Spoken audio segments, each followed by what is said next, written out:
Okay, well, I think we can begin. Look, there's more people coming in. And what a momentous evening to Do look like welcome I- you all here, and particularly to have these two speakers tonight engaged in dialogue. So I'm Janice Kay, and I'd really like to extend a welcome to you all this evening. Our speaker is Nick Davies, award-winning investigative journalist, writer, and documentary maker. In a career spanning 40 years, he's brought us many landmark stories. Often exposing the abuse of power, his reports have had a transformative effect on politics and the media and shifted national and international debate. Nick is the latest in a line of highly respected figures to have participated in the Creative Dialogue series since its launch over 2 years ago. The purpose of Creative Dialogues is to bring leaders in their field from humanities-based and creative disciplines outside universities to Exeter to inspire our students, staff and alumni, and to share their experiences with the wider Exeter community and beyond. And I'm sure that Nick would do just that this evening. The series is the brainchild of two people, film director and producer Don Boyd, who is also an honorary graduate and visiting professor here, and Professor of Film Will Higby. Creative Dialogues builds on Exeter's proud history of arts and culture. We host the Bill Douglas Cinema Museum with over 80,000 artefacts from the world of film. And we have one of the Southwest's outstanding theatres, the Exeter Northcote Theatre. We also partner as a university with the London Film School. Our English department is in the world top 50, and we're leaders in the areas of film studies, drama, and creative writing. We're extremely fortunate to have Nick in conversation with Don tonight, and I should welcome Nick back to the Southwest. He started his career in Plymouth. Nick worked at the Evening Standard, the Observer, and The Guardian in over 3 highly successful decades as a journalist. He's produced 6 books as well as numerous documentaries. His talent has been recognised worldwide. He's won the British Press Awards Reporter of the Year, Journalist of the Year, and Feature Writer of the Year, among other things. He retired, can't believe it, in 2016, but not before breaking some of the biggest stories in recent years.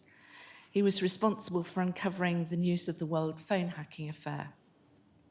The resulting public outcry and, of course, the Leveson Inquiry have fundamentally shaped the nature of news reporting. In recent years, he was involved in creating the alliance of news organisations that published US war logs and cables obtained by WikiLeaks. He was part of the team which handled the British end of Edward Snowden's leaks about the US National Security Agency. The latter led to The Guardian and The Washington Post being jointly awarded the Pulitzer Prize for public service. His stories have consistently exposed bullying governments, governments perverting policy, and powerful individuals exploiting the vulnerable. His insights into current government, Trump's America, and fake news will be fascinating, and I'm sure that he won't hold back. Leading the conversation is Don Boyd. Don has had a long and distinguished career as filmmaker, writer, director, and producer. His production company produced successful British films throughout the 70s, 80s, and 90s, including Scum, The Tempest, and Laurence Olivier's last film, War Requiem. He's directed several feature films, including My Kingdom in 2001, starring screen legend Richard Harris, and over 20 television documentaries. So, without further ado, Nick, Don, it's over to you. And as our evening unfolds, there'll be ample opportunity for you in the audience to ask your questions too. Thank you, Janet. Thank you very much. Right, what an introduction, Nick. No, I'm going to let them all down. I have an immediate confession that Nick and I are apart from sparring partners. We're a comedy duo, but we're not going to be showing off our comic talents tonight, hopefully. Nick would beat me out on every joke. Janice explained that you began your early career in the West Country, but I know also that when you left Oxford, you went and worked for The Guardian as a sort of messenger, didn't you? How did you, what made you want to go and do that and decide to do that?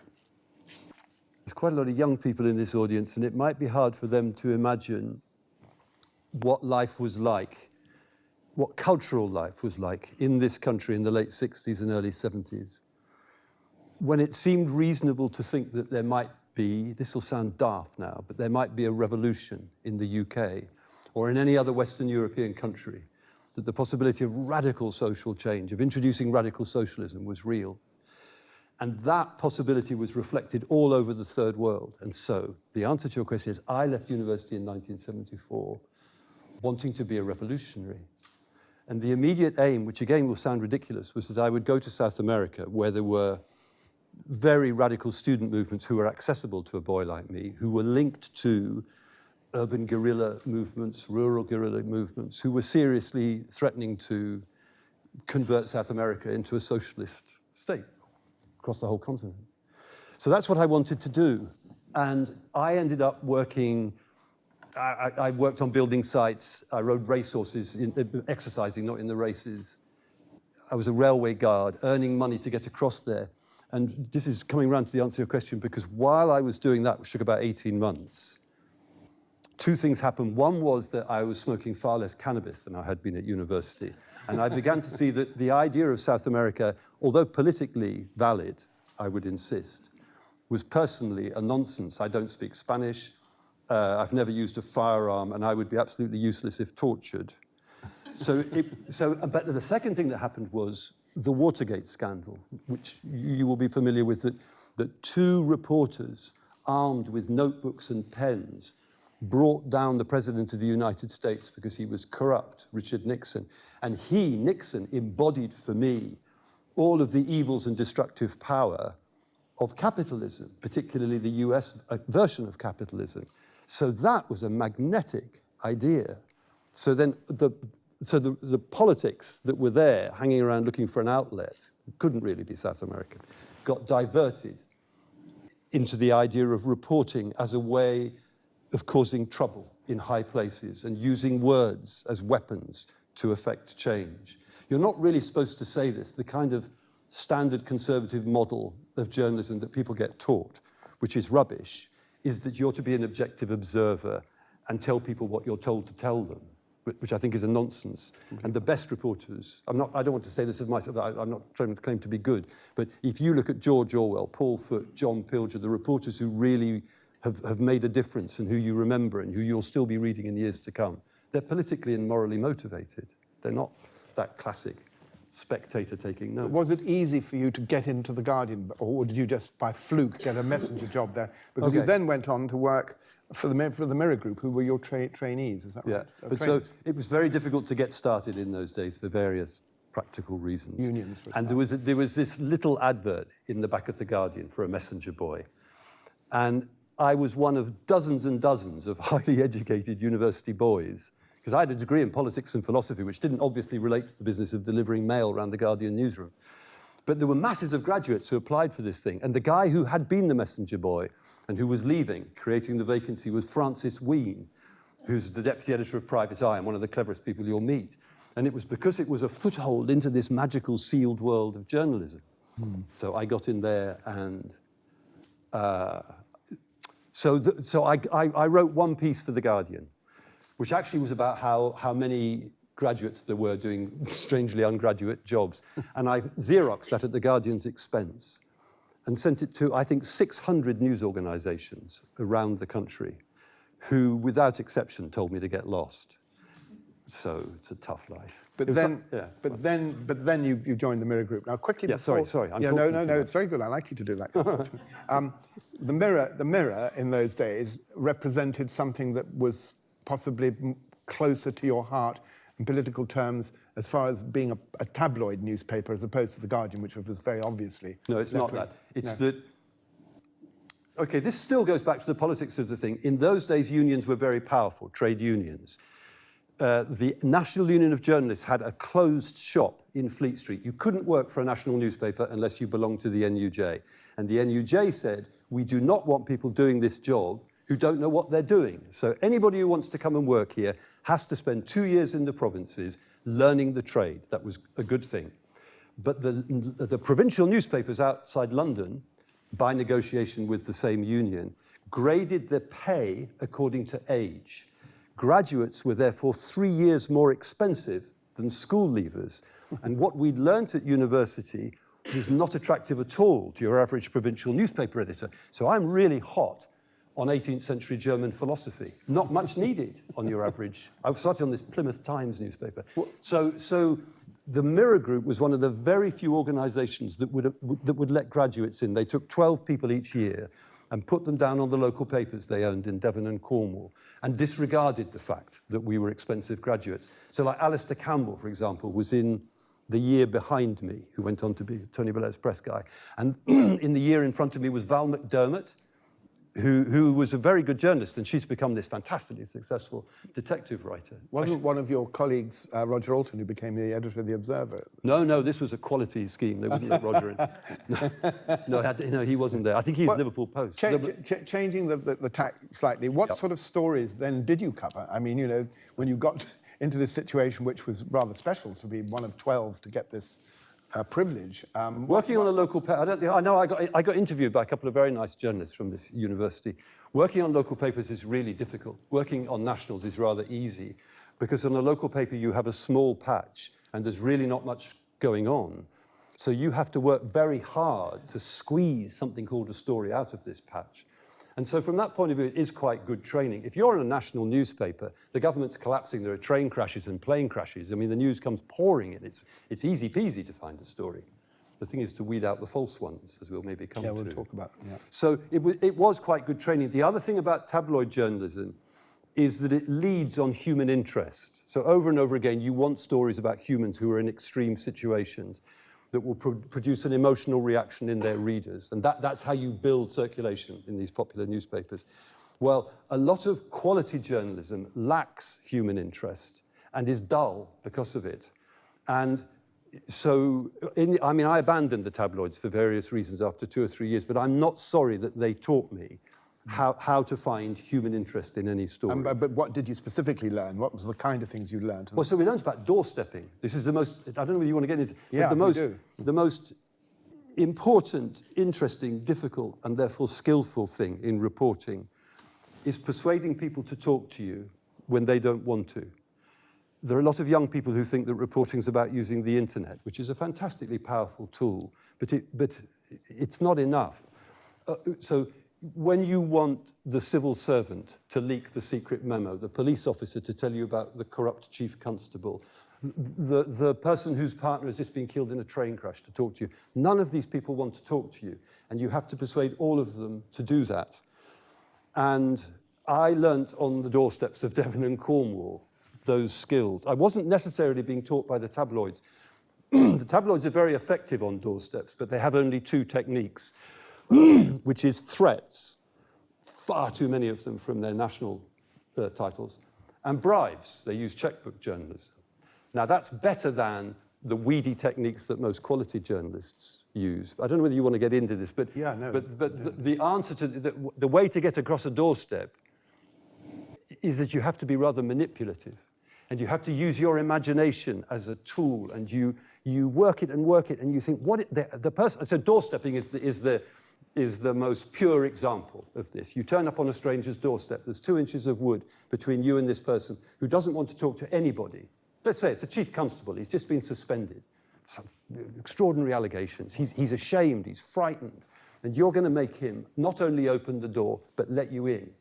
And it's about looking through the world through his eyes and feeling what he feels so that you can say something that pushes an emotional button. And so to his great surprise, he says, OK, you can come in. So he's disarmed. He's motivated. Motivated. It's all about that. It's really quite interesting. You have to be very careful not to do it in your private life. I would never manipulate you, Don. You've manipulated me throughout our relationship. What I was going to say in that context is that, you know, the skills that you had, your charm, your intelligence and stuff like that, all contributed to a certain extent to it. But surely there were other areas where you would have informants that would lead you to a story, or sources that came from them weren't necessarily to do with the doorstepping interview as such, or did they all stem from that? Because one of the things you're both most known for is your accuracy. The accuracy of reporting seems to be one of your... But that's a different thing. That's not about sources. Pay attention. No, but in the situation where you're doorstepping, you go back to your editor's office and you say, this guy said all this stuff. A good editor probably would say, well, hold on a minute. How do I know he said that? You know, what is there somebody else sort of corroborate that piece of information? In the local newspaper arena, it's very different, as you say, to the national setup. How did that operate? Well, so the local newspaper arena it can be, in a sense, more aggressive. Because if you're in a small town and you publish a story and you've got it wrong, a lot of people will know you've got it wrong. The people at the core of the story you're going to bump into in the street. And the number of people who you... Let's say you're working... I don't know, so I started in Plymouth. There's only one Plymouth council. So if you piss them off by writing a false story, a contagion is going to spread through that council and they're not going to trust you or talk to you again. So you've got to be more careful, whereas in the whole wide world, you could be really quite rude about people, still have other people to talk to. So, so the idea that reporters need contacts to work has only a limited application. It's really only for the specialists. So if you're the health correspondent of The Guardian, okay, over a long period of time, you will develop contacts and you'll keep going back to them. But if you're a news reporter, or you do what I was doing, investigations, more or less each time you start a story, it's a different patch. So which is why the skill is so important, to be able to open people up and take it wherever you go. Even at that stage, were you doing investigative stories, or could they be about, you know, the hospital? No, I always wanted to. Okay, so you know, I told you the political motive for getting into it, which is true. I think if you look at a lot of people who get very involved in their work, there's another sort of motive, which is a sort of subconscious one. So I'd been a reporter for more than 20 years before I looked back and I saw this rather powerful repeating pattern, which sort of goes to what Jancis was saying, that I kept over and over again trying to rescue people who were the victims of abuse of power in some way. So it might be the guy who's been sent to prison for something he didn't do. Let's get him out of there. Or very often it was children being used as prostitutes, children living in poverty, children being killed by a nurse in a hospital. And then I could see that, so I come from a family which was materially quite well off, but within the house it was very abusive. There was a very violent parent. I mean, not just 1950s physical discipline, but somebody who was out of control and very, very damaging in the violence. And I was quite lucky, I survived it in one piece. Some of my siblings got permanently damaged by it. Then I could suddenly see that made me always want to get back at the bastards who were doing bad. So even on the piddly little local paper, I started causing trouble. There was this, hang on, how did that start? There was a street full of council houses, and the council were refurbishing the houses. But these are poor working class people, so they didn't offer them anywhere else to live. So the houses had their roofs taken off, the windows taken out, the power turned off, there was dust and cement and noise, and these people were living in the middle of it. So this was like on sort of week 2, and I'd learnt a little tabloid technique. You know, like how you have, did you see the series about the Yorkshire Ripper on BBC 4? But it's that expression, the Yorkshire Ripper, was invented by a tabloid newspaper wanting to focus their readers' attention on the story. So I did a little bit of that with this little street in Plymouth. I called it Misery Street. And week after week in this little weekly tabloid, I kept going back there and writing about how awful this thing was and how it was because they were poor people. They weren't being given a decent place. And it got to the point where people were delivering letters to Misery Street, Plymouth, because it caused such a fuss. But can you see that it wasn't a sort of, oh yeah, this is the sort of story we should be doing. I was still trying to get back at my mother.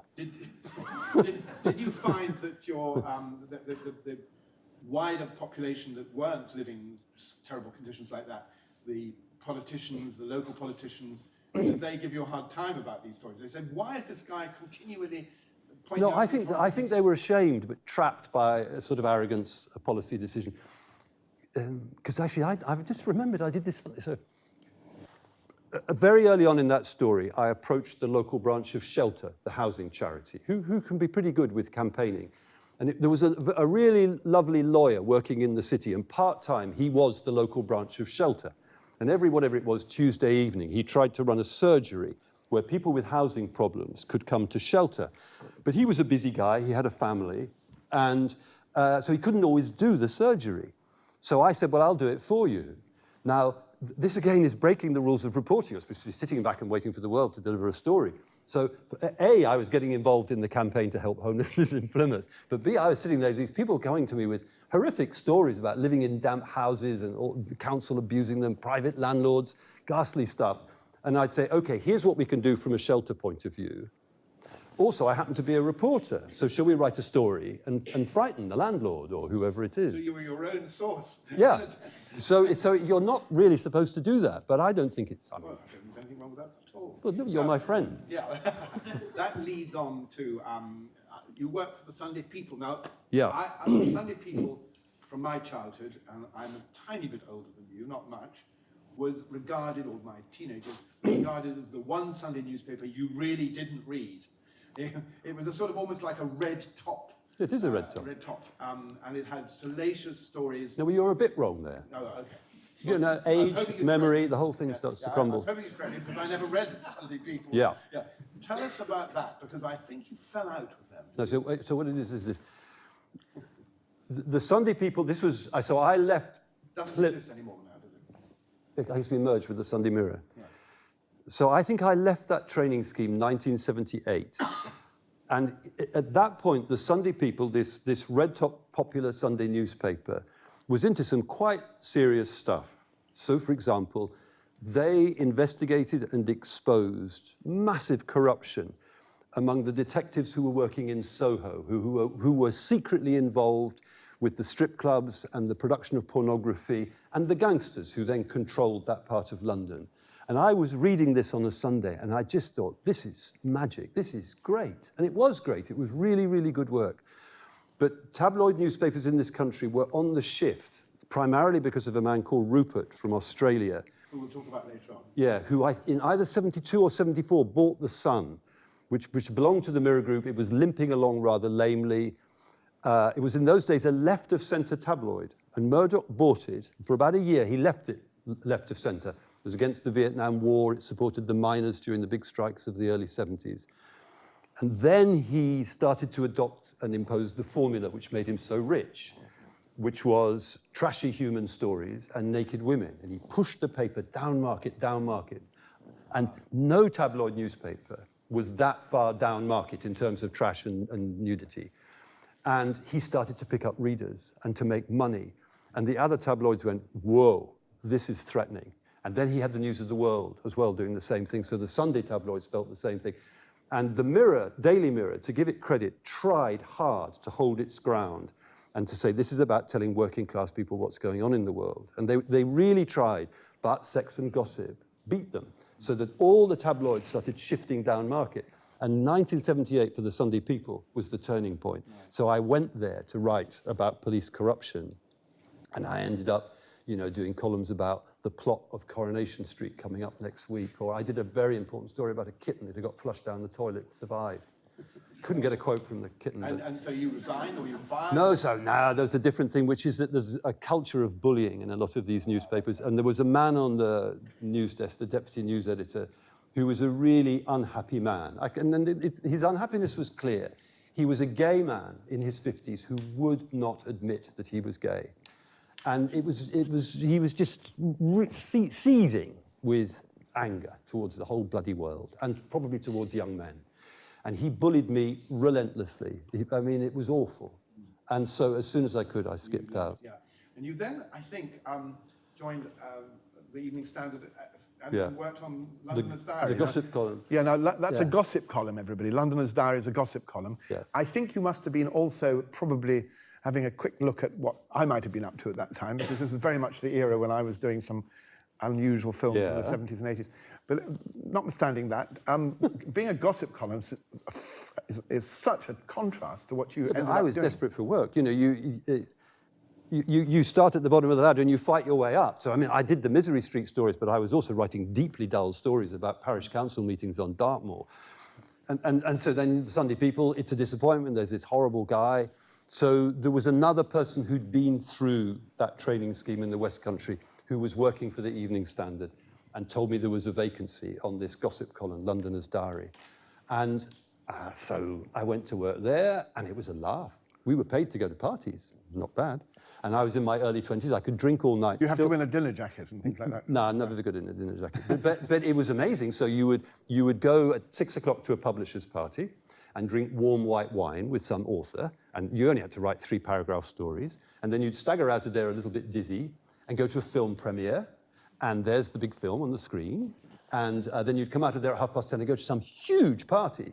I mean, 1,000 people in the Waldorf Hotel. There's champagne and good food all over the place. And here's Jack Nicholson. I have to get a quote from him. Here's Terence Stamp. Don Boyd was there, but he wouldn't talk to me.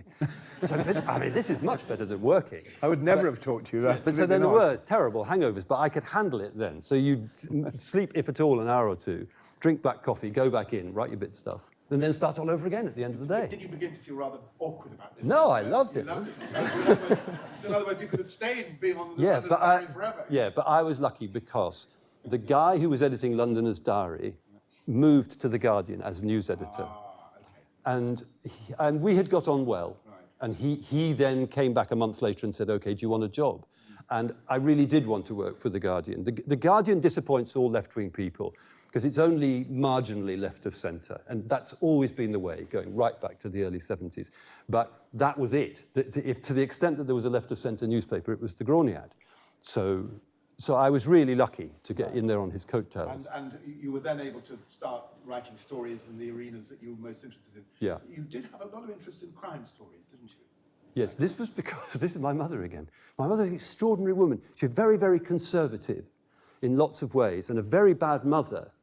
But at some point in the late 60s, she got caught up by that counterculture. In 71, she read The Female Eunuch, Germaine Greer's book. And she completely rebelled against her conservative ideology, against her husband, my father, who she treated rather badly. And she was bored. I think she was a very bright woman who was absolutely encased in the presumptions about what a woman in that era should do. A woman in that era leaves school at 16, gets a job as a secretary, finds a husband, and she was much too bright and strong for that. So, at a certain point while she was on the change, she started going into the local prison. We lived in Buckinghamshire. This is a psychiatric prison called Grendon Underwood. And she was a prison visitor. So this is if you're an inmate and you don't have friends or family to visit, then a posh middle-class woman with a voice and accent like my mother's will come in and say, "And how are you today?" That's a visit. But she was bright and she was rebelling. And she looked at the way that this prison was operating and she thought, this is ridiculous. Here, they've spent 2 years in custody. Grendon Underwood's a therapeutic prison. So it's got the intelligence, this Nick, to say, this prison, OK, you're here because you're not functioning properly. It isn't simple why people commit crimes. Let's look at why you do this. Good stuff. And then at the end of the sentence, they would take whoever it was, shove them outside the prison gate, give them 10 shillings and a train warrant to get back to their hometown. So they go back to their hometown, they spend 10 shillings in a pub, and then there they are, unemployed, homeless, out on the street, and guess what? They get into trouble. So she said, this is ridiculous. So she bought an old caravan and stuck it in the drive of our rather large house in Buckinghamshire, and people would come out of prison and sleep there. And then this is hippie time. And Carnaby Street in London was the core of kind of buying hippie gear. And she went down there and she bought necklace chokers, they were called, made of wooden beads, and bracelets of wooden beads. So the little wooden beads on lots and lots of black elastic. And she took them apart and she worked out how to make them. And then she bulk bought sacks of wooden beads. And then so you'd have the villains come out of jail, he's in the caravan, she gives him sacks of wooden beads and sends him up to Leeds or Wakefield, having taught him how to make this costume jewellery. And she ended up, I mean, it was a small industry. And then she had salespeople all over the country selling the jewellery into shops. So she was rehabilitating these people. And although she was a lousy mother, she was extraordinary in her ability to connect with people. And that led you to... So then she got bigger and bigger, and she ended up running really quite an important charity for ex-prisoners. And she took out all that sort of misspent aggression on the Home Office. Or like, she got very involved with getting prisoners painting inside prisons. And then she would exhibit the paintings, and there was some money in a bank account for them when they came out. She once went to Dartmoor prison, conservative, horrible place. Yeah, and the screws, as we shouldn't call them, the prison officers, didn't want her helping the prisoners. So she collected some paintings to take out, and they said, no, no, no, security, you can't take them out. So this middle-class lady simply sat down in the middle of the road in front of the prison gates and refused to move. All right, all right, all right, you can have your paintings. You see, so she was very, very well connected. So by the time I became a reporter, X years later, she had connections into not just the world of prisons, but those people who'd come out. I mean, really top-level gangsters called my mother Jean. There was a time I was at home when I was about 18. There was a riot at Gartree Prison, and they took over a wing and got into the assistant governor's office. Well, now what should we do? I will call Jean. So they called my mum. We're taking over the wing. What do you think we should do? I think you should give it back. This is not going to end well. And this led to lots of stories for you. Yeah. No, I had fantastic connections. Yes. So, for example, you remember Harry Roberts, who killed 3 policemen in 1966? A man who's absolutely hated by the police and prisons.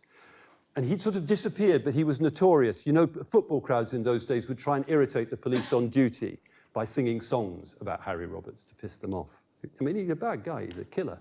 But my mum knew his mum, Dorothy. So therefore, Dorothy got me in, and I got this sort of, I mean, it's only a scoop, I had an interview with this, and in fact, there were issues there about what do you do if you stop the death penalty, and you've got a killer who's a really, really bad guy, and you don't feel safe releasing him back into the community. What do? You just lock him up and let him grow cobwebs. So in fact, by interviewing Harry Roberts, who was just going on and on and on in prison, it was raising a real issue too. Yes. I'm going to ask you about Mum. Dark Heart in a minute, which is a wonderful book you wrote. Yeah. Called The Shocking Truth About Hidden Britain. But during that era, and then latterly, what was your relationship with the editors of these newspapers, in particular The Guardian, and who was the editor then, when you were writing these crime stories? And did you have interface with him, or was it... So the editor of The Guardian then was Peter Preston, a very nice man. I don't know, he died recently, and I don't think it's fair to say what I might say because I ended up feeling very negative about him. Right. But I was very lucky in this sense, and this maybe implies. After I got taken from the Evening Standard Londoners Diary onto The Guardian, I turned up on my first day like a new boy at school with shiny new shoes and feeling very uncomfortable. And there was another new boy who was called Alan Rusbridger. And we bonded because we were like frightened fourth formers with inky fingers and all these school prefects, and everybody knew who everybody was, and we were a bit lost. And where I was incredibly lucky was that 10 years later, Alan became the editor, and I was still running around with a notebook irritating people. But it really is a good idea to work for a friend. And my alliance with Alan was really helpful to me because he always covered my back. And Alan is an extraordinary editor and was very, very successful, top guy, because he has a piece of anatomy which is very rare among editors, which is a spinal column. He does not mind causing trouble. And if he causes trouble, he'll back you and keep causing more trouble. There's all too many people who won't do that. In the early phases when Peter Preston was the editor, would you have much connection with him or not really? No, he would wander around the newsroom, and he was a nice guy. He's not some sort of aloof figure who refuses to talk to scruffy reporters. No. But without getting personal about it, there was a failure in the newspaper then to take on people, and there was a horrible pattern where, you know, libel law in this country is very, very restrictive. You ask, why didn't we expose Jimmy Savile when he was screwing all those kids? It's because he was alive and he could sue. It's a terrible restriction. And The Guardian had got into a habit of throwing in the towel when people threatened. You've got to be rich to sue. You can't get legal aid for it. So it's the rich and powerful have often been able to intimidate journalists. And if you let them get away with it, they'll keep coming.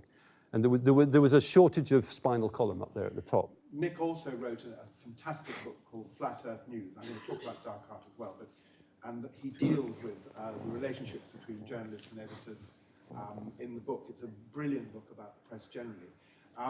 In that situation, I remember you saying in that book that there was, that in writing the book, you shied away from dealing with anything to do with the editors' personal lives or the elements that might put you in a situation where you could accuse them of being hypocrites. No, I just don't do people's sex lives. I just don't think newspapers should have any, on the whole... Cocaine, sex? Why? Well, quite. But I mean, what I'm getting at here is, to what extent is there a slight conflict between the way that you might view a colleague that's your editor and a politician or whatever? Oh, no, well, there shouldn't be. I don't think there is. No, so, okay, so if possible, you work for an organisation as a reporter who will let you work in the public interest. You're turning up stories which in some way are important and might make a difference. The reality is most newspapers work in the commercial interest of their owners, their proprietors, corporations. And in the commercial interest, they love turning over people's sex lives because it sells papers, and they'll come up with some sort of bullshit justification, which we could go into. But we're slightly leaping off sideways, are we? No, we're not. We're going towards something. It's a definition of what is truth. Okay. But the reason I bring this up is to... I know what it was. I just want to give you an example of how things were at The Guardian in those days. There was very serious corruption within certain specialist detective units at Scotland Yard. And I was one of a group of reporters in different news organisations who were trying to expose that corruption. And I had these wonderful contacts in the criminal world. And I kept writing stories, and The Guardian kept not publishing them because police officers sue. The professional associations pay the legal fees to help them sue. So there was a cowardice about this. So in the end, I got pissed off and gave everything I'd got to a very good Liberal MP called Stephen Ross, whose constituency was the Isle of Wight, where Parkhurst and Albany Prison were. And so he had prisoners writing to him about police corruption. He was a good guy. And he gave them to David Steel, the then leader of the Liberal Party, who suddenly stood up at Prime Minister's Question Time and threw all this stuff at Margaret Thatcher. I don't mean through the paperwork, but he challenged her about the police corruption. And I happened to be on a day off. And The Guardian rang and said, "You've got to come in. Everybody's talking about our story." So I said, I used a word that begins with F, followed by off. But they turned it down over and over again. And then suddenly because they didn't have the bottle to take these people on. Yeah. There are various examples that I've had, you explained to me, similar situations. For instance, during the Iraq War, you were very angry about how the Observer's management and editorial staff seemed to be in cahoots. I'm more angry about Trump-Russia now. Well, let's do Iraq first. Let's do Iraq first. Okay, so in the background, hang on, there's a bit of a big picture. The big picture here is this.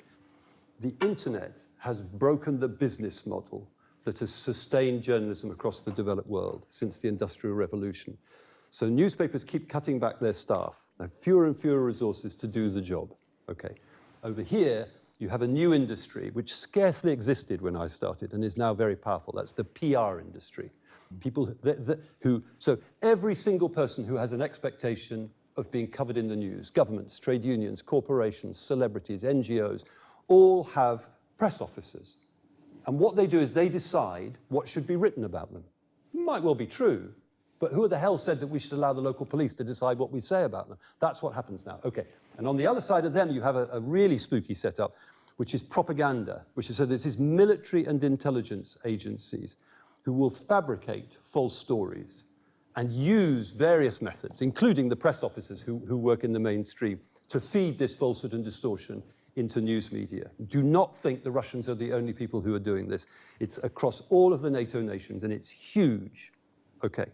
So what you saw in the build-up to the invasion of Iraq was those two, PR, embodied by the figure of Alistair Campbell at Downing Street, but by no means limited to him, and propaganda, particularly the US, the Pentagon and the CIA, pumping out falsehood and distortion, and then overworked, understaffed reporters who frequently cannot do their job properly, because they ain't got the time, were recycling this shit into their columns. And What happened in this country that was particularly upsetting was that the Observer was targeted. So their political editor, Kamal Ahmed, was targeted by Alistair Campbell. They had a brilliant investigative reporter, David Rose, who was really seriously targeted by MI6 and the CIA. And those two reporters and others around them published stories which are clearly false. I mean, massive double-page spreads, utterly false, tying Saddam Hussein into Al-Qaeda, for example. Just not true. And this is very, very damaging. But the reason they've chosen the Observer is that so Washington and London want the House of Commons to approve the move to war. If anybody's going to stop that and make it really difficult, it's the Labour MPs, particularly the backbenchers, and they read the Observer. So this is deliberately manipulative. And it reached a peak where the US correspondent at the time, Ed Valyumi, who trained down in the Mirror Group scheme, developed a contact from the CIA. He's come on the record since. He's a guy called Mel Goodman, who was a specialist analyst. And he went to Ed and he said, listen, it's all bullshit. There are no WMD. We've tried to, in fact, parts of the CIA were saying to the Pentagon, stop it. You know there are no WMD. So in his frustration, Mel Goodman was leaking this stuff in detail to Ed. Over a period of time, Ed filed that story 7 different times. But the top of the newspaper, Roger Alton in particular, the editor, had become so infected with the falsehood that was being fed into those 2 key reporters that he thought Ed had got it wrong, and they never published that story, which was so important. Was that the Apollo in your book? Is that the man that you couldn't No, name? he's asking me about extremely secret source, as if I'm suddenly going to say, oh, yeah, no. But no, different story. Okay, different story, okay. Good try. Okay. So what you saw there was journalists, I mean, not just at the Observer, but across the world, failing to resist manipulation. What you've seen with Trump-Russia is possibly more serious. So if you look at the allegations as they surface in summer 2016, you always break down a story into the question areas that you've got to pursue. It's 2. 1, what, if anything, has the Russian state done to interfere in this presidential election? And over here, who, if anyone, in the Trump camp was involved in that? Okay.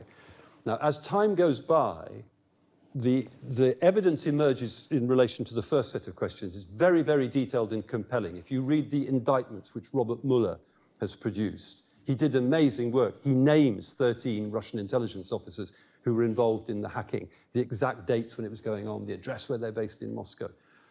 I had thought we would find evidence of collusion. But by the time you get to the autumn of 2017, a very different pattern is emerging. Nobody is coming up with evidence. So you've got news organizations thrashing around in the undergrowth. They're not coming up with anything. And a particular piece of evidence which emerges, which at first I thought was very exciting, and then I thought, there was a middle-ranking guy on Trump's campaign called George Papadopoulos, who specialized in foreign policy. He spent some time in London, and he was approached by this mysterious character, Professor Mifsud, who sounds like he comes from a game of Cluedo. And the professor said to Papadopoulos, psst, we in Moscow have got this cache of emails that we've hacked from the Democrats. Do you want them? And George goes back to the campaign, and they actually say, no, we don't want them. So that in itself is significant. But then I realized what was more significant was that if the Trump camp had been involved in hacking the emails, they wouldn't need the mysterious professor to tell little George that they've got them, because of course they'd know. So then I would think, wow, there is no evidence of collusion. So question 1, lots of Russian stuff. There's nobody from the Trump camp involved in this. Now what you've seen since then is something really worrying so what's that? That's 18 months since that much became clear. I'm not saying that that's certain, but it begins to show you in a big way that this story may not be turning out the way you thought it would. We've had at least an 18-month period in which I would think probably every news organization on the planet, even Fox News, have broadcast or published stories which indicated or clearly stated that the Trump camp were colluding. The Guardian published a book about it, which is called Collusion. All false. Did my microphone just fall off, or was it one of my brains? All false. Now, so I loathe Donald Trump. I think he has a serious personality disorder. It's extremely dangerous for humanity to have a man like that in the White House. That doesn't entitle me or you to make statements about him for which there's no evidence. But those newspapers carried on doing it. And where you can see that the scale of this is almost as big as WMD, all those stories flowing through all those news organizations. But where it's worse is that this is not journalists being the victims of misinformation. The journalists are authoring this themselves. They're generating these stories themselves because they're so anti-Trump. Well, now look at the political repercussions of that there is a president who certainly lies and cheats. I interviewed him in 1987, and he was a liar and a cheat back then, and who wants to defend himself by saying, you can't trust the news media. And look what the hell we've done. We've given him a huge stick to beat us with. We've given him power. He's already using it. And what is really distressing is that I have not seen a single newspaper admit that they spent 18 months misleading their readers, or television, their viewers or listeners. Well, they may say the jury's out. And, where's the jury? There's a tiny... Okay, there is a tiny little possibility that Mueller has said something that's not reflected in that letter from the Attorney General. But even if there is something, those newspapers need to look back at the number of stories they've published which were unjustified. Go on.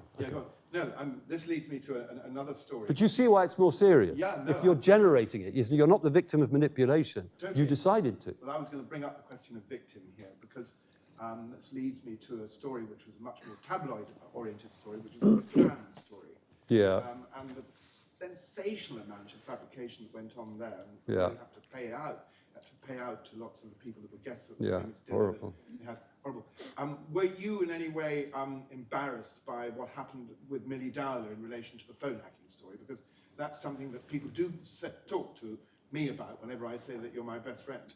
How do you mean? Well, in the sense that in the Millie Dowler situation, you were slightly trapped in that you had information that seemed to be absolutely correct, which turned out to be completely incorrect. That's not quite right either. Okay, well... But hang on, you're asking me two different things. Madeleine McCann... Yeah, well, there's McCann... was the tabloid newspapers at their worst, fabricating and acting with real cruelty towards a couple who'd had this nightmare. But I think they were equally bad in relation to the whole Millie Dowler saga too. So they were hacking her phone. So we did this big... We suddenly leapt forward. So I spent 2 years covering the phone hacking story. Okay, but do you want me to talk about the bit that fell off the Millie Dowler story? Do you want to get into that? I can. Yeah. It's not terribly exciting. So... It is in a way, because it's to do with your... I'll try and make it exciting. Protecting your position. Okay, so as a qualified journalist, I'm allowed to invent 20% of any story, I tell you. I was going to talk about it. No. So we'd spent 2 years publishing stories in The Guardian, trying to expose crimes being committed by the News of the World to get information for stories, particularly hacking into voicemail, but there was some hacking into emails and other crimes as well. And the rest of Fleet Street were not picking up and following this story. And the story was important because it's not just about journalists committing crime. What I knew from the outset and was really important was that Scotland Yard was sitting on detailed evidence of this crime. I mean, really, really detailed evidence, and had opted not to pursue it, because if you pursue that, you get into trouble with Rupert Murdoch, and nobody wants to do that because of his power. So these guys were being given unofficially a license to commit crime. Okay, so we're running these stories. They matter. This is about exposing arguably the most powerful man in this country, Murdoch. So after 2 years of that, absolutely being ignored by Fleet Street, we ran this story which showed that this poor schoolgirl, Millie Dowler, who had been abducted and murdered back in 2002, had had her voicemail hacked by the News of the World. And finally, that hit an emotional button, the human interest that tabloid newspapers can't ignore and that they need, where they said, bugger it, we're going to have to join in this story. I should explain that one of the reasons why other newspapers weren't following is that other papers, all the Mirror Group titles, for example, were also committing crimes to get their stories, and they knew that very well, and they didn't want to join us in exposing the News of the World because it would expose them, do you see, ultimately. So they were keeping it quiet, and there were right-wing newspapers who were keeping it quiet because the former editor of the News of the World had gone to work for David Cameron and was the Prime Minister's right-hand man. He was one of only 2 people who could walk into the Prime Minister's office without knocking. So the Tory papers, the Telegraph, the Express, the Sun, the Mail, didn't want to touch this. But the Millie Dowler story was so powerful emotionally that they had to. So they started joining in. And it built to this extraordinary crescendo where it was wonderful, actually, because the whole power elite in this country was running around screaming. And particularly the politicians who had spent decades kissing the hairy and basically very unpleasant haunches of Mr. Rupert Murdoch were suddenly going on the radio and saying, oh, I never liked the man at all. It was like disgraceful to be connected with Murdoch. Advertisers were pulling their adverts. The News of the World closed, which I always thought I regretted, but that's Murdoch. So 4 months passed. The government decided they would set up this inquiry, Lord Justice Leveson. And this is coming to your point. So ironically, because of the impact of that story, the police in Surrey, where Millie Dowler had gone missing, and in London, where they were finally running a straight and honest inquiry into crimes by newspapers, they dug deeper and deeper into the hacking of Millie's phone. And they came up with lots of fragments of new evidence. So the story had said, the News of the World hacked Millie's phone, confirmed. The police in Surrey knew this when it was happening, but took no action against the police, confirmed.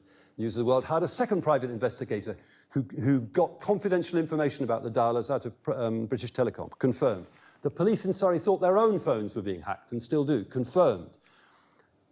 Messages on Millie's phone were deleted at a certain point, confirmed.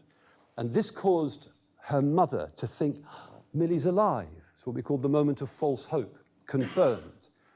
Those deletions were done by the News of the World. Problem. At the time when we published the story, we were all over that. We had sources all over the place. Everybody agreed that it was the News of the World who were responsible for those deletions.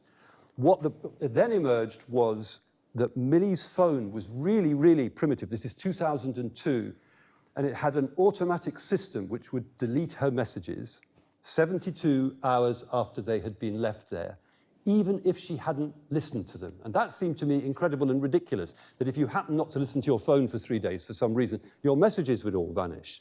And I went backwards and forwards, but it was true. And there were various other details which shifted. Now, the bottom line was that the claim that we had made, the statement that we had made, that the News of the World were responsible for those deletions, was now in serious doubt. And it was really frustrating because the phone data that would have given us the truth about it, black or white, had been lost years earlier. So you've got serious doubt. If you could quantify it, I would say the evidence, there were other fragments of evidence, it would be, let's say 65% likely it was the automatic system which caused the deletions, but still perfectly possible, 35 to 40%, that it was the News of the World.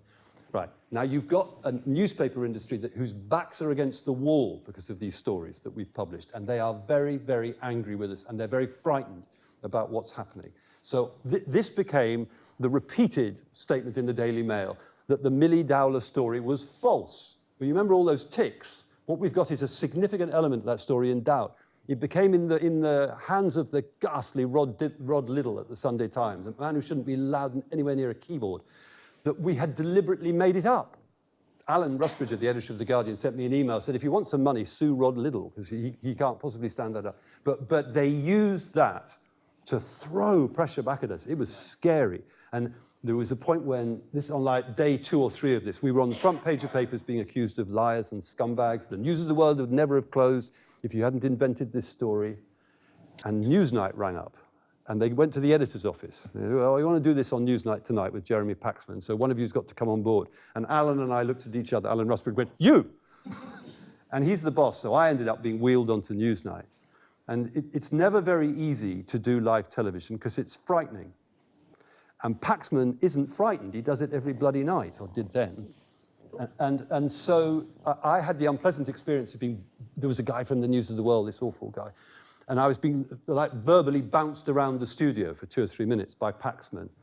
And that was in November 2011, so 7.5 years on. Sometimes if I'm walking on the hills or something, I replay that in my mind and think of all the clever things I could have said. But I didn't then because I was not in control of the conversation. And all of this leads to the story about Murdoch specifically and what Murdoch represented. and in your book you talk about the press barons of yesteryear.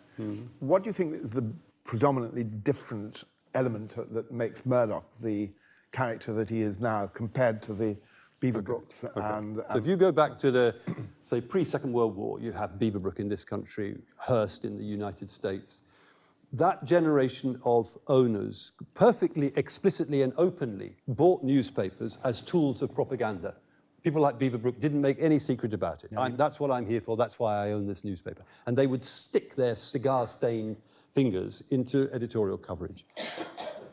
What happens is that after the Second World War, these newspapers start to make a lot of money. They've got advertising income pouring in, mass circulation papers, the great boost to state education in 45 means more and more people are reading newspapers. There's money pouring in.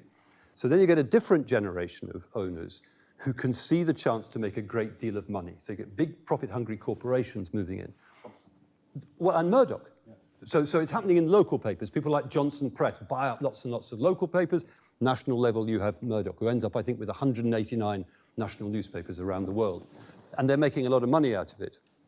And when you look at, a lot of people make the mistake of thinking this generation of owners, including Rupert, are the same as the Beaverbrooks, that the problem is that they're interfering with editorial freedom. Now, they do that, but to a much smaller extent than critics believe. Particularly critics on the left are stuck in the old model. The problem that somebody like Rupert Murdoch presents is that he interferes with governments. So, and that's a much more serious thing.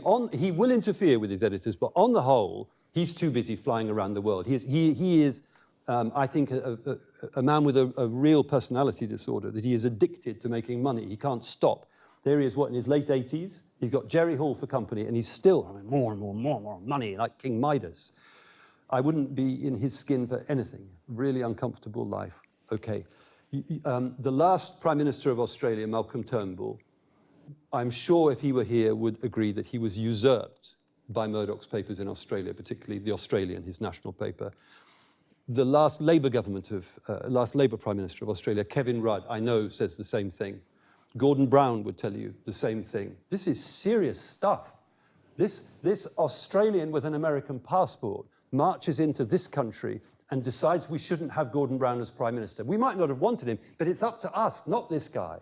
Look at the political impact of Fox in the United States and ask yourself, could you possibly have had Trump in the White House without Fox? And this is serious stuff. So it's the effect on governments that's so serious. And it's not just what they publish, though that is important. It's also that he uses, particularly his political editors, as ambassadors who will go in and threaten and demand policy changes from politicians and senior officials to please Rupert, or maybe even for circulation reasons. We want this done so that we can claim a great victory, do you see? And then Rupert himself gets in there. So here we all are, European citizens, British citizens, but we don't get invited to Downing Street. But Prime Minister after Prime Minister, all of them make sure Rupert comes in, let's placate Rupert. There hasn't been a Prime Minister elected in this country since 1979 without Rupert's support. Going on from that story earlier on about the bullying culture that you came across when you worked at the Sunday People, would you say that Murdoch's reputation of being a bully, and in fact you even quote, I'm quoting from your book, would you call him brutal and an unscrupulous bully? Would you say that pervades his organisation as a result? That the journalists, the editors, and the people that work within those newspapers are inevitably twinged with the culture? Yeah, so what happens is you've got News Corps headquarters in New York, and Rupert has these daily things, I think they're called flash sheets. I think it's daily, maybe weekly, but I think daily from memory, which give him all the figures on the commercial performance of every single title in the world, every single group. So he can see who's making money and who's not, who's selling papers and who's not, whose viewing ratings are going up and who's going down. And he passes down pressure, it's on that. We need more money, so we need more sales, so we need more ratings. And that's passed down through his executives, to his editors, to his reporters. And it creates this culture of ruthlessness. So everybody's bullying all the way down, and then the reporters go out and they bully their sources. They do horrible things like writing stories blaming two perfectly innocent people for the abduction and murder of their own daughter. You imagine how cruel that is. Happened with McCann. Yeah, that's what I'm talking about. But to be that desperate, because you go back to the office without a story. This is what I experienced at the Sunday People. They can make your life absolutely miserable. You'll sit in the corner of the newsroom like a naughty schoolboy with no work. Or they'll give you a piece of work that's never going to make it into the paper. And then when it's your birthday, they'll send you to Sunderland. Not that I've got anything against Sunderland, but what I mean is they will deliberately screw you up. They just make your life miserable. So you don't want that. So you go out and reporters do what they tell them to and behave. How do journalists with your kind of integrity combat that? I mean, no, but I don't like bullies, so I've never been able to. I might have wanted to buckle down to it, but I mean, that guy who was bullying me at the Sunday People, in the end, it was wonderful, actually. I told him exactly what I thought of him. We very nearly hit each other. This was at a reception for a stage play that was based on Tommy, The Who. You know The Who? Band. Who? And John Entwistle, the bass guitarist of The Who, now dead, had to step between us to stop us.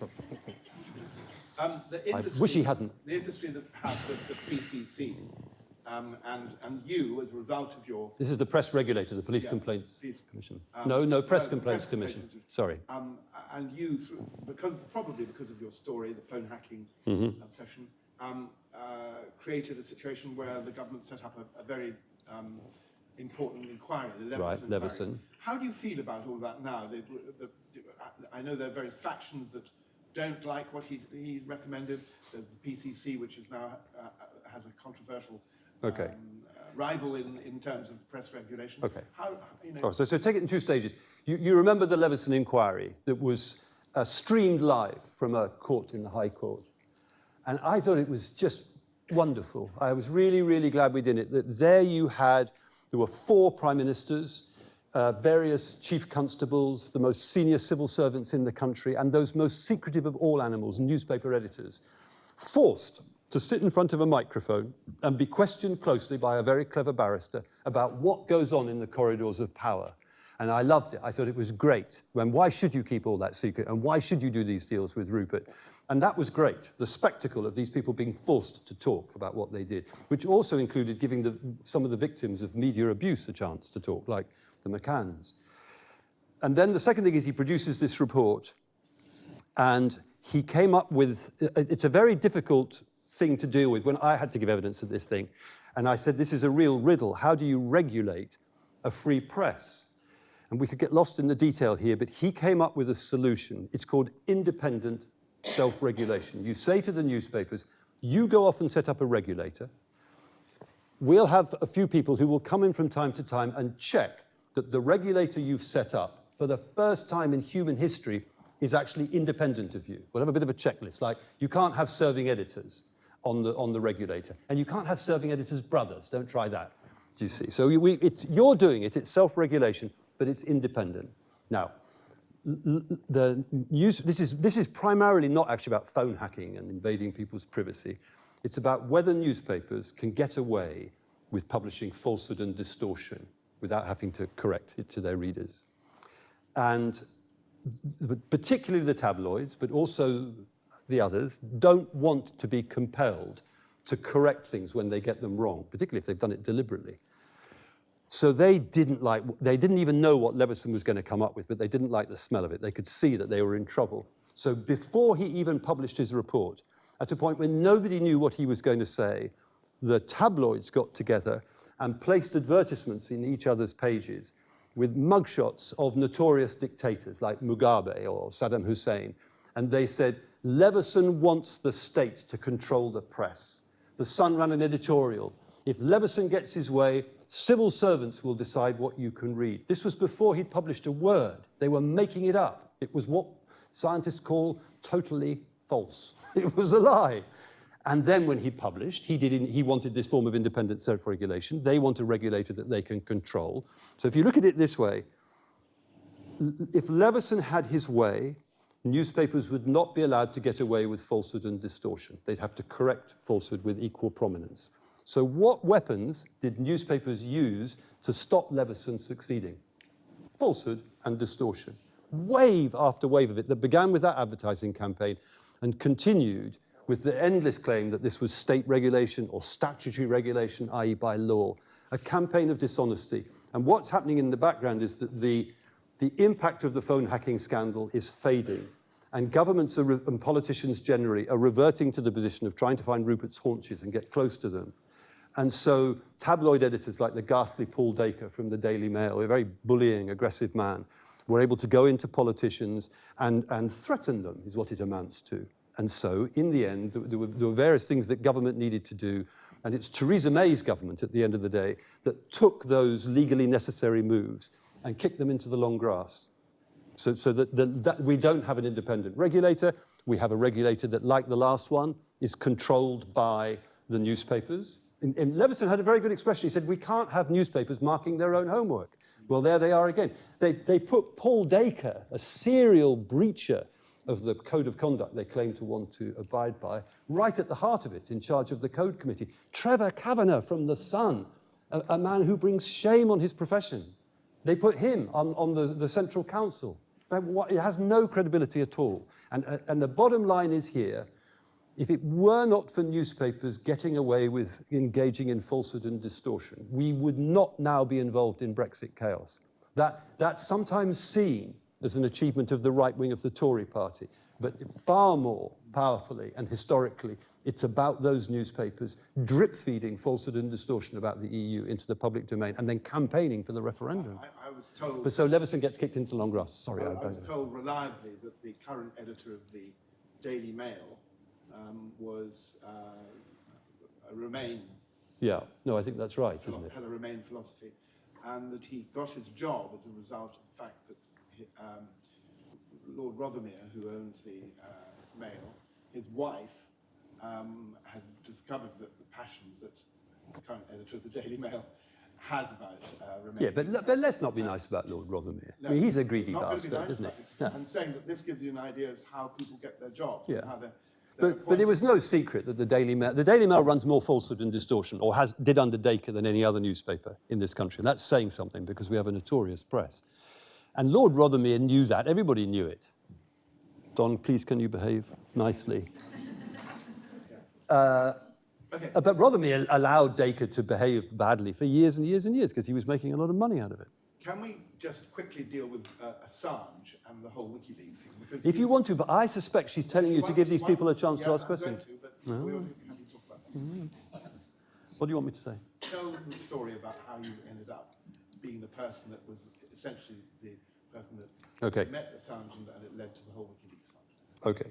So one of my complaints about the way that newspapers operate is that they all read each other's coverage in the morning and they listen to all the bulletins, and that creates a kind of consensus where they're all running the same stories, some of which will be false and failing to cover lots of other stuff. They're not really thinking about what they need to write. It's awful. Guardian as bad as everybody else. So I'm sitting at home, I was freelance, and I frequently read the paper and chuck it on the floor. And one morning there's a story in there that says, an American soldier called Bradley Manning has been arrested in Iraq and accused of feeding masses of secrets to an Australian called Julian Assange. Now, at that time, Assange had been running WikiLeaks for a couple of years. I had heard of him, but he was not famous in the way that he is now. So the soldier's been arrested for passing secrets. This is on sort of page 16 of the paper, and it's from Reuters. This has run newspapers all around the world. And I think, you idiots, why? Because the story is not that the soldier has been arrested. The story is that there's a truckload of secrets out there in the hands of somebody who specializes in disclosing secrets. Well, go and find that guy. Go and find Julian Assange.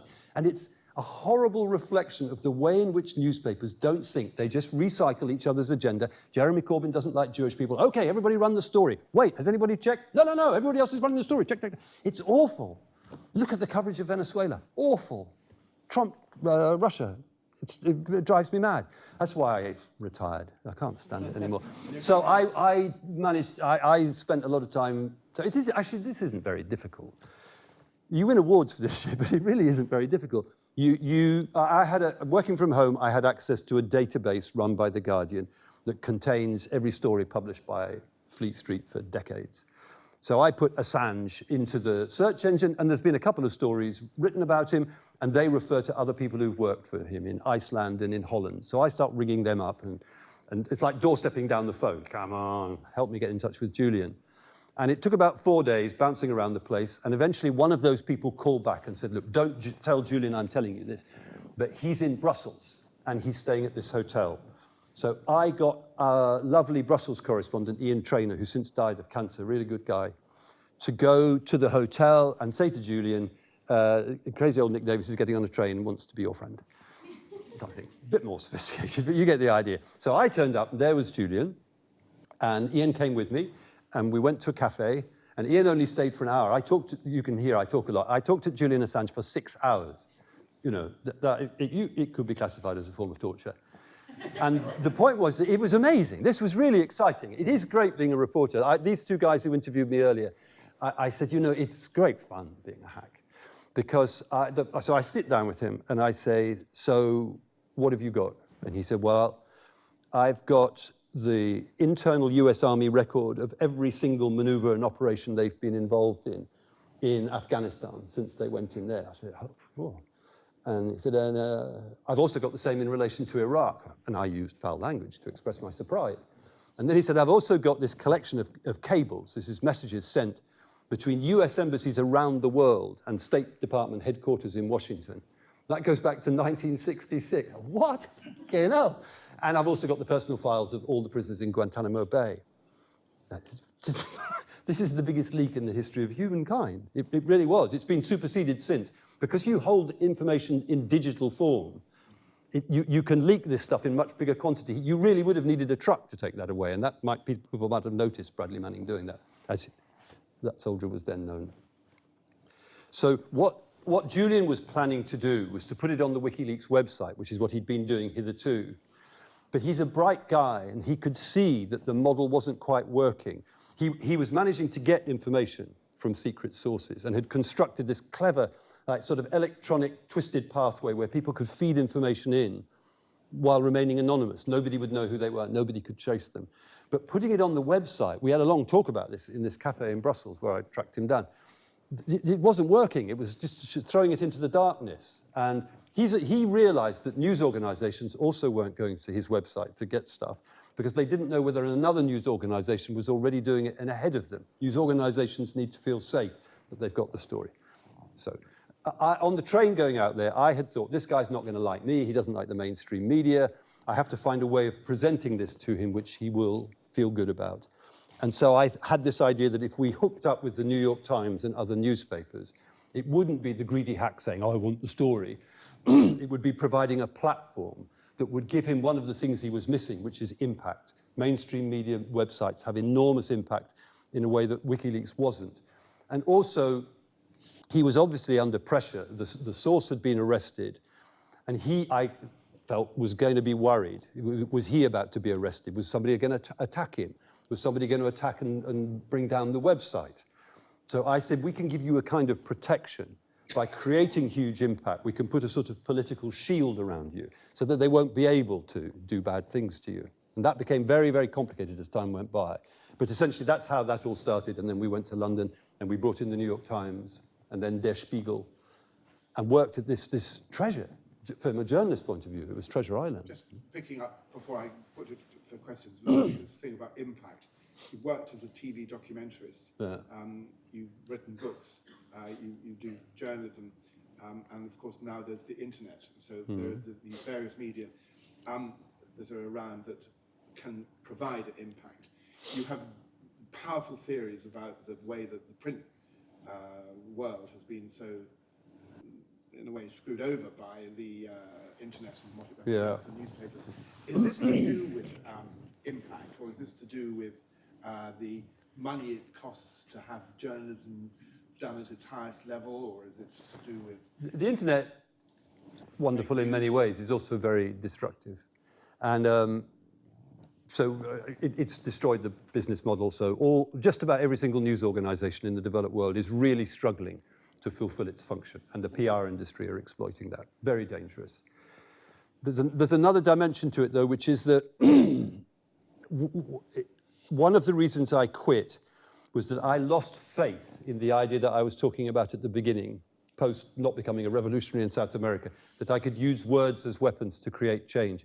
I think that was possible, But the internet has changed all that. Firstly, that there are so many words out there that it's very difficult to break through and get your words focused on. They just tend to get lost in the mess. And you see stories coming up on a website and 5 hours later they've moved on.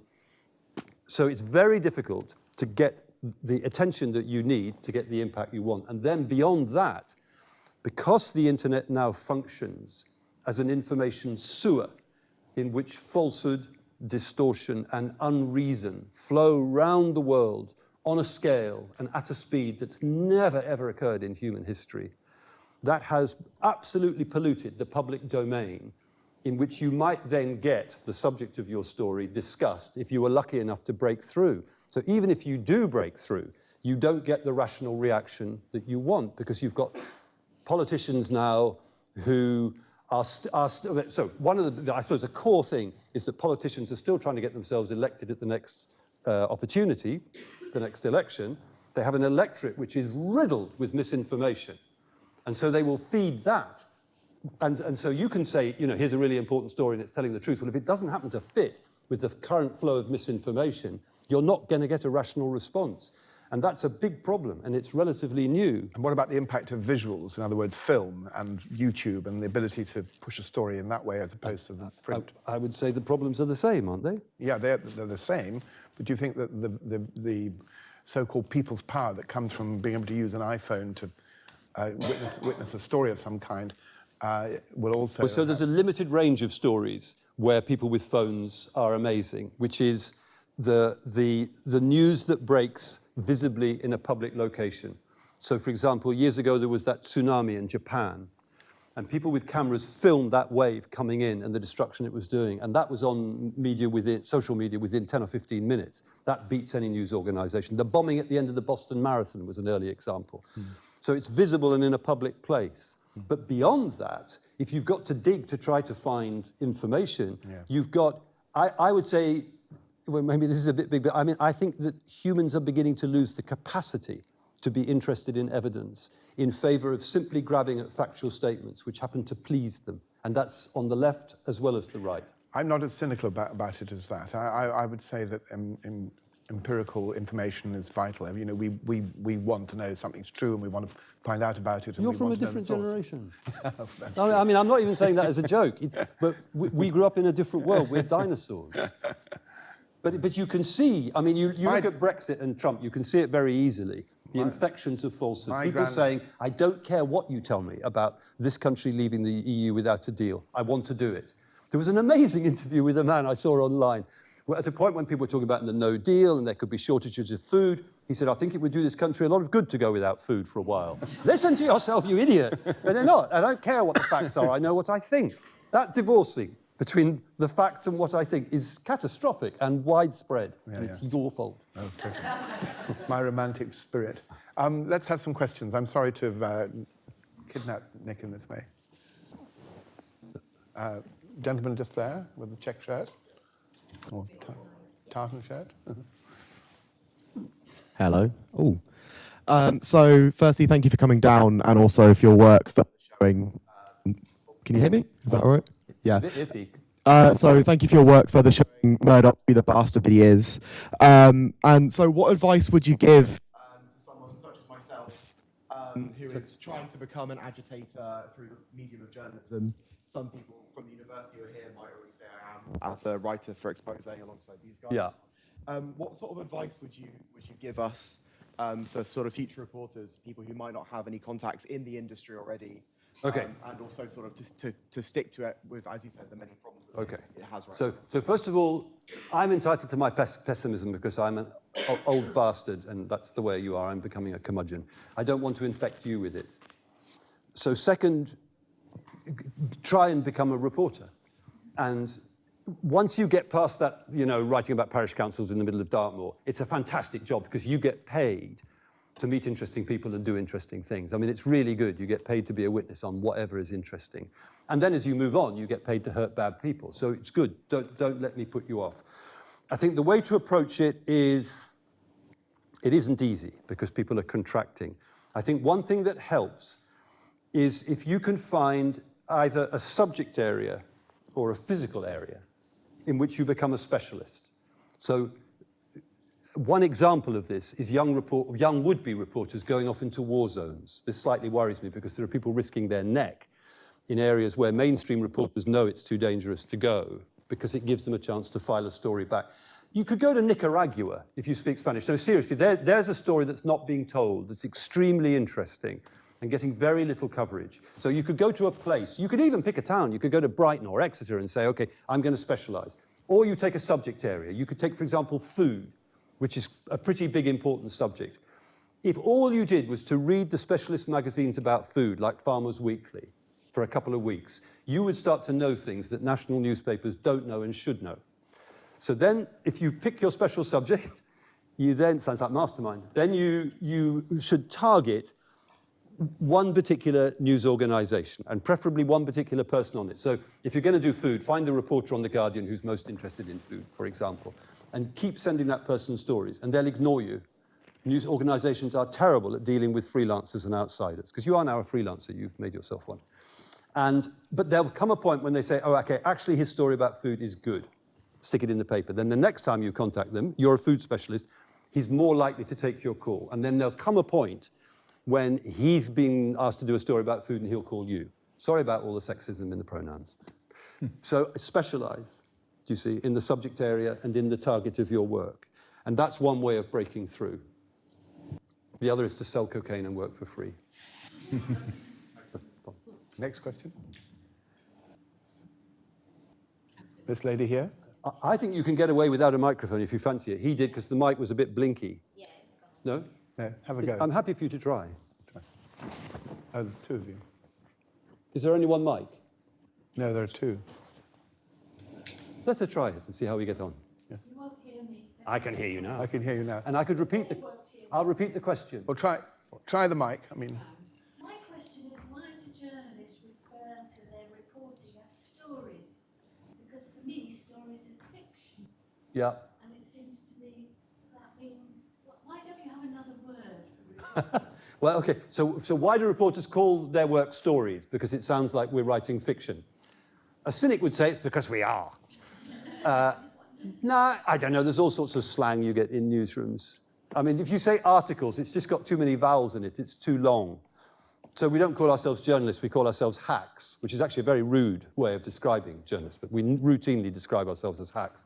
I don't think you should set much store on that. It's just office jargon.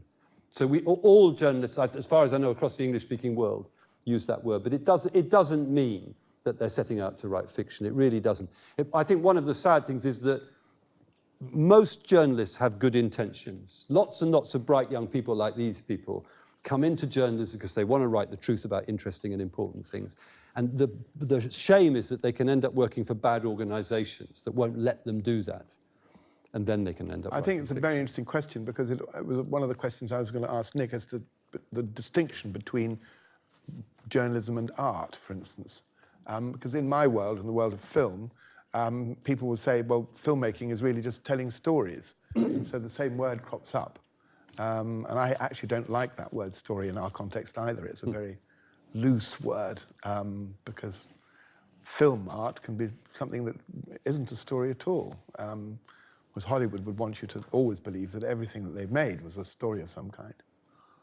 Is there any more? Somebody wave. Yes, there we are. There's a lady there. I think I can try to... Try it, because it was fine with her, and I'll repeat it if there's any problem. Wait for the mic to come down. Who's on first? Don, are you in charge here? Well, I am. Since you've started, why don't you go on? No, it's this lady here. But what about that lady there? We've got a fight. No, it's the lady there that was trying to say something earlier on. That's it. Yeah, sorry. I'll do it. So I find myself very troubled by the extremely bitter malice that I see media in the US and the UK targeting at Russia. Yeah. And I'm wondering, do you think that's an instance of trying to sort of mobilize public opinion against Russia for ideological reasons? Or do you think it's factually based and justified? Okay. So for the most part, when you look at the way that news organizations behave, you're not looking at coherent, well-planned, well-thought-out strategies. It's a mess in there. an awful lot of very aggressive reporting is produced by people who haven't got the faintest idea what they're talking about. That's true of a lot of the Brexit coverage. They have no idea what the facts are. They've just got a sort of knee-jerk reaction to a subject, and they're off. So it's low quality, it's chaotic. There's a degree of manipulation. So I think, and the other thing is this business about news organizations following each other's leads and creating a consensus. Where the coverage of Russia is concerned, you've got all that and more. I would say in the US context, going back, I mean, through Trump, through Obama, certainly into the Bush period and back, a drip feed of PR and propaganda material from Washington, which is designed to make Russia look bad. And some of it will be false and some of it will be selective. You've got specialist reporters who that tends to get fed to. And then you've got other news organizations who will say, the Washington Times have got this story that says Putin, da-di-da-di-da. So then they'll pick it up and follow it because they're not clever enough to think of their own stories. It's that stupid. The Washington Times runs the story, everybody else runs it. And they're not checking it. And so that begins to create a climate in which it becomes safe to write hostile stories about Putin. Safety is rather important in overworked newsrooms. You don't want to start taking on targets who are not established as bad guys, because you could get into trouble. You could find yourself isolated. So there's an element of conspiracy, I would say, within governments, and that gets passed on to these news organizations that are more or less chaotic. There's one other thing that may be worth mentioning. We now know, courtesy of some very good congressional inquiries and some very good work by a few reporters in the States, that during the Cold War, the biggest news organization in the world was not Reuters or the AP agency, it was the CIA, who owned or controlled news outlets in every country on the planet, whereas Reuters and AP have never got beyond about 2/3 of them. And you can see how the CIA were using those outlets in order to change the news agenda and to change the public perception of certain key nations. And some of those stories were notorious. And they also had individual authors. There was a woman called Claire Sterling, for example, who appeared to be a mainstream writer, but in fact she was a CIA agent. Right. When the Cold War ended in the late 80s, the budget for that within the CIA was cut back and the whole operation dwindled. Once you have the terrorist attacks in September 2001, it was rebuilt, and on a much vaster scale. The money pouring in there is huge. I actually blagged my way into a conference in London where all the specialists from all the NATO nations were discussing this. It was a really interesting experience that I wrote about in that book. So that is something. So we know about the Cold War operation because after it was over, people dug back into it. So that will be part of it. So if you look at the Venezuela, what's happening to Venezuela in the last 2 months is a psychological warfare operation, which is made to persuade parts of the military to attack Maduro. And that's been sophisticated. I would bet you that there are stories flowing through mainstream media that have come out of that CIA operation that we've failed to identify as being their product. So you've got that. I mean, did you say spiteful? You used some word like that, or malice. There is that on the sidelines, that propaganda operation buzzing away, and we know almost nothing about it at the moment. But you can bet it's there. On a personal front, I've been involved with the CIA. Marina Litvinenko, whose husband was murdered, and I've learnt a great deal about the kind of bile that gets shoved at Russia as a result of stories that are in newspapers, CIA and the Americans. But because of my inside knowledge about what's happened in that particular case, and in personal terms with Marina, there's a lot of justification. Yeah, I mean, Putin's a gangster. Yeah. The Panama Papers showed that he had been stealing huge amounts of money and burying it. But this was one law firm in one offshore place, and they have millions and millions of dollars that he'd stolen. And his power elite. I mean, there's an awful lot of that goes on around the world, but he's certainly a thief along with the rest of them. I have no doubt at all that Russian intelligence were behind the hacking of the Democrat email databases in the presidential election. There is no doubt at all they were responsible for the attack on the Skripals in Salisbury. So, I mean, Putin's got blood on his hands. And no doubt he's got his hands in other people's wallets, so he's not a good guy. But on the other hand, the news coverage is pretty weak. I thought the coverage of the Skripal case was a scandal. Absolutely terrible. No attempt at all to check the official version of events. Now, the official version of events turned out to be correct, but if you're a reporter, you have to check. And there were clearly alternative explanations. I never saw a single newspaper go anywhere near checking that story. They simply took shorthand from people in power. And that's how you end up with weapons of mass destruction all over Iraq. It's so dangerous what they're doing at the moment. Is there another question? Anywhere? Oh, yes, back there. Gentleman at the back. Sorry. We don't have to stop at 7:30, do we? I mean, in the spirit of the late 1960s, with what we started with, we can occupy. No, that's not who. Oh, fine. Can't we? It's this guy here, yeah. Yes, yeah, thank you. Well, thanks for all the investigative work you've done. I speak as an oldie here at this meeting. But is Leveson 2 the answer to the very bleak picture you've painted of the press?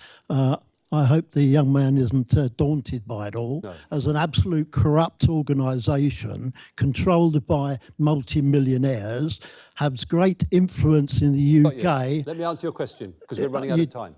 What about Leveson 2 is what you want to ask Yes, me, yes? is that going to be the answer? So originally when David Cameron set up the Leveson Inquiry, it was to have two parts. The second part was to look at the phone hacking, in fact, which Leveson 1 couldn't look at because it was the subject of police inquiries and pending trials.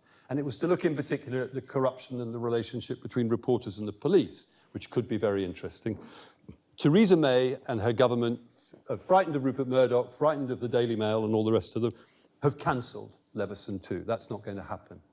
But if you want to do something that pushes the press back onto the rails of truth-telling where it should be, more important than that would be to rescue Leveson's proposal for independent self-regulation. And one of many reasons why a great chunk of Fleet Street loathes Jeremy Corbyn is that he is committed to passing the legislation that is necessary to set up the independent self-regulation that Leveson wanted, and the newspapers don't want that. So if you're going to target your energy on something to campaign for, it's let's put the Leveson regulator in place. That could make a difference.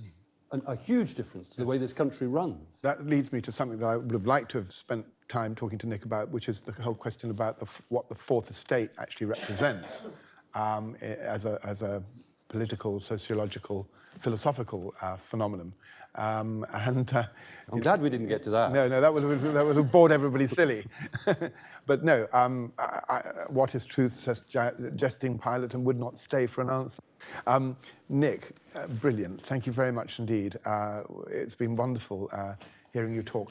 I didn't get to ask you about Dark Heart, but I would recommend everybody to read all my books. Read Dark Heart, because it's an absolutely phenomenally brilliant assessment of the reasons why our country is in such a mess in terms of its people, the people that just have the millions of kids who are starving, not getting properly fed and educated, millions of people out of a normal scoop of life.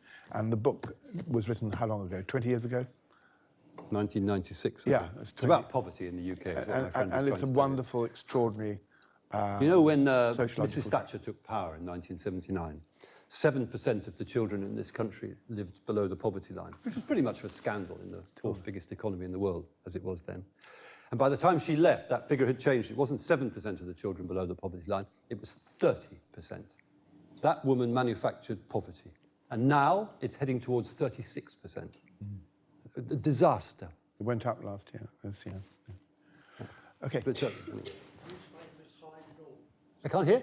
The newspapers hide it all. Yeah, not bothered. I mean, there's something like 14 million people in this country who live below the poverty line. None of them have PR agents. We on the whole, with the noble exception of a media gentleman at The Guardian, we write about them if they commit violent crimes or riot. And beyond that, it's just hidden. I mean, it's not hidden as a result of a conspiracy, but they'd much rather write about Elton John's sex life than something like poverty in the UK. I have a wonderful friend who's nearly 90 now, who ran Harper's and Queen for 20 years. He's called Willie Landels. And one of the first things he ever told me at lunch was he said, Don, never read a PR handout. As soon as they come on my desk, I rip them up and throw them into the waste paper basket. Good old Willie, doesn't happen anymore. Anyway, thanks. Are we over? We are. We're free!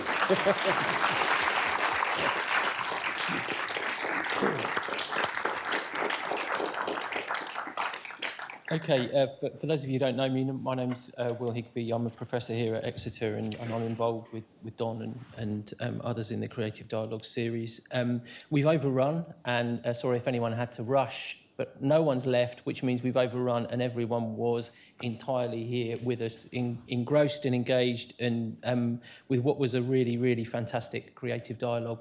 We've run a few of these now, and they all seem to have their own character, and I think you can tell there's a long-standing friendship between Don and Nick, and I've been pleasantly surprised to see the way in which Nick has been able to kind of rein Don in and put Don on the spot, which is, and I mean that in the nicest possible way, Don. It's been a really, really fantastic dialogue, and in the best possible sense. I think that we've been very fortunate in the way that there's been a richness of discussion, and so a huge thanks to Nick for his insight, his candour, which is greatly appreciated, and I think the integrity that you can see there of a journalist who really has been able to offer us those insights in an incredibly impressive way, and at a time when I think candour, insight, integrity are often in short supply in a kind of frantically paced global media, which and you know, conditions in which Nick outlined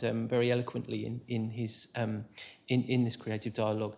I was also delighted about the fact that he was able to spend some time with the students earlier, and thank you for granting that time for the interview. And I think for many of our students and those who are keen to you know, maybe forge a career in journalism and form the next generation of those who sort of speak truth to power and try and find the truth.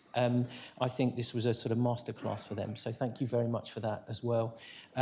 These kind of events don't just happen out of nowhere, and there is an incredibly dedicated and hardworking team who pull these things together.